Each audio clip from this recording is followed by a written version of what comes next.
What's up, everyone? So today I want to make a video discussing some of the copes you'll see within the manosphere when people are struggling to get reproductive and dating success. So I made a tier list where I'm going to discuss 14 copes that you'll commonly see, and they range from reasonable cope, dangerous cope, and it's over. So it's over is pretty much stating that you've accepted that life is brutal and you're giving up. Dangerous cope is going to be something that, you know, not really good, but not really that bad either. Reasonable cope is something where it's a cope, but, there's some positive aspects to it that you can take advantage of. So let's get right into it. So, starting out with a banger, first we have religion. This one is a dangerous cope, just because if you're falling into that religious trap and you're thinking, every woman in the church is going to be traditional, you're never going to have any issues in life if you just follow God and God has a plan for you. It's a little bit dangerous because you're being overly optimistic about life, and it's good in the sense where you can potentially boost your mood and meet others. You'll have a positive mindset and are friendly, but it can take you out of reality a little bit. You don't want to be the religious guy getting scammed or getting finessed. So yeah, that's it for religion. Next one we have is being the business career oriented guy. I think this one's a reasonable cope. Sort of falls in line with following what you'd hear in a red pill circle.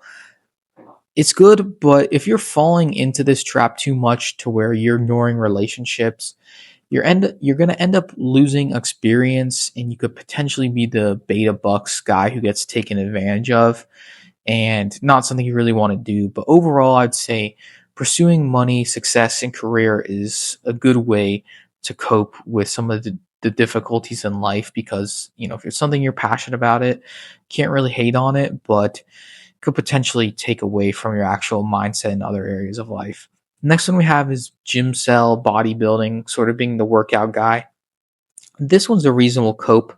Obviously, any of these taken to a certain extreme, or doing at a very minimal, can have both positive and negative impacts on your life to big degrees.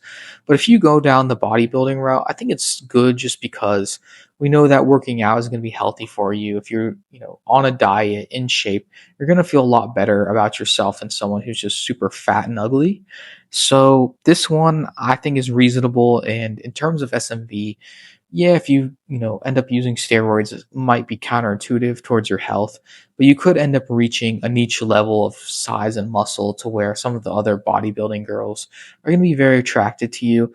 So it has its advantages within that, frame set. So reasonable in the grand scheme of things, I would say. And next one we have is video games. Yeah, this one it's over.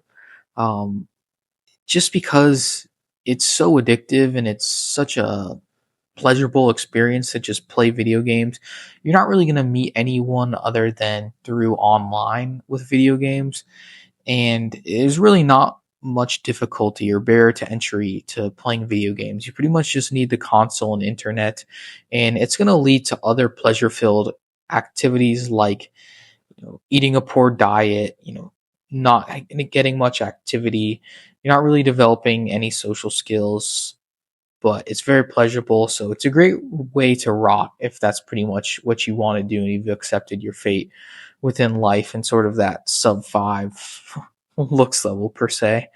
Next we have is the marathon running, the runner bro, which is being much more popularized, I would say, as you're seeing run clubs grow as a way to meet women.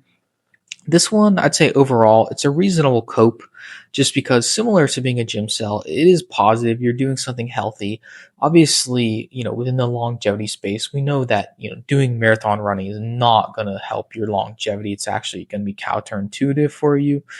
But, for most people, it is difficult. You're actually working, to get the dopamine experience. But I do think it is something where if you're obsessing over doing these long races, you're spending, 2 to 3 hours running your miles on the weekend. And it's just a little bit on the side of like, what are you trying to ignore? Because that runner's high that you're chasing, it might be to ignore something else in your life. So be careful with this one. Next one we have is sort of the blue-pilled feminist guy, the guy who ends up at the feminist marches supporting women's rights and has a bit of a delusional aspect on things. This one, it's over, and I don't really think you can do much to return because you're pretty much just gonna be like living life in a sense where you don't really have much control over what you're doing, because if you were to get a relationship with a woman, you'd pretty much be the guy that gets pushed over and doesn't really prioritize your own happiness because you're trying to fulfill a social agenda. And if you're falling into this sort of trap, you're almost like too delusional to get out of it. I would say other things like religion, you can have a more positive experience, but the feminist guy, I mean, yeah, it's just not a good look. Next one we have is MMA or BJJ. Doing things like jujitsu and MMA, I think, are sort of similar to the gym thing. It's positive. You're getting, out of the house, social environment, getting in shape. A lot of these gyms within the MMA space, jujitsu space, they're going to be very inclusive, and it's a good way to build brotherhood. Um, and you're going to make friends, and overall, I'd say it's a good thing to do. Any normal guy can go down this route. It's going to be a positive experience for them. The only thing I would say is, if you are sub 5 doing this, like, it's actually a very good thing to do. I would say you're challenging yourself, building self defense skills. The area where I start to look at it and think, okay, this is a little bit delusional, is when you're the guy that's going to tournaments for plastic trophies every weekend, spending a lot of money when there's really no end goal in sight in the grand picture of things. Like, as an adult, is this something that you really want to be invested in full time, especially when it can be, quite dangerous in terms of injuries? But overall, I'd say it's a good thing to do, and it's something that's recommended for just the average guy to get out of their comfort zone. The next thing we have is being the big sports fan. This one is a dangerous cope. Just because if you're spending so much time as obsessing over sports, it can end up being like the video game things, and it's really like, what time are you spending watching sports, following sports, every game, every single night? That's limiting yourself from actually increasing your SMV through looks maxing, money maxing, all these other things in life that would help you a lot more than simply watching a sports game that doesn't really have that much impact on your life. Obviously, the occasional sports event, like, that's normal. Like, you want to still have that experience in life of being with your friends, getting some pleasure out of something you enjoy. The people who spend like countless hours every single night, like, that is a dangerous cope. Next one we have is alcohol. This one, it's pretty much over. If you're someone who's drinking every night, you have to accept the fact that you're really not doing this for your own benefit, and you're gonna have to get out of this. It's a bad habit. It's now reached a point of like health, and you're just damaging yourself long term. It's a looks min, not something I would do. And pretty much the same goes for smoking or for marijuana, weed. um, Kind of in the same category, not something you want to do. The next thing we have is OnlyFans, or just being a massive simp. um, this one, it's over. uh, I really don't even have to go that much into this one.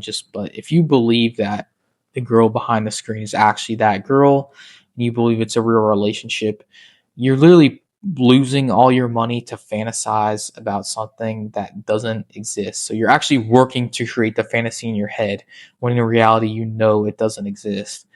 Yeah, pretty terrible idea.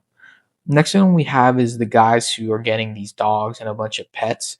I know it's common to see a lot of these guys clown girls for coping with pets, but guys are doing it too nowadays. This one's a dangerous cope, just because, look, it is something where you can't really hate on someone getting a pet and like filling a void of loneliness and whatnot. But I don't know what's happening with the screen.